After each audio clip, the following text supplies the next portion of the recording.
அனைவருக்கும் வணக்கம். இது பக்கத்து வீட்டில் ஒரு அணில் மரத்துலேருந்து விழுந்துருச்சு கூட்டோட. அதை எடுத்து அவங்க வளர்க்குறாங்க பாருங்கள். அதுக்கு பால், பழம் அதெல்லாம் சாப்பிட கொடுக்குறாங்க. அது மற்ற பெட் அனிமல்ஸ் மாதிரி இதுவும் அன்பாக பழகுது. ஓட மாட்டேங்குது, பக்கத்துலேயே தான் இருக்குது, நம்ம கையிலேயே தான் இருக்குது. வாழைப்பழம் சாப்பிடுது பாருங்கள். வாழைப்பழம் சாப்பிடுது.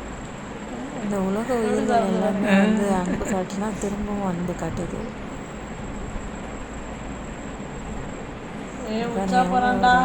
அப்படிதானா?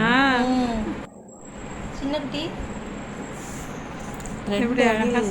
விழுந்துருச்சு அணில் குஞ்சு. அவங்க பின்பக்கம் பாரு, இதில் ஒன்று எடுத்துகிட்டு வந்தாங்க. இங்கே எப்படி இருக்குன்னு பாருங்க.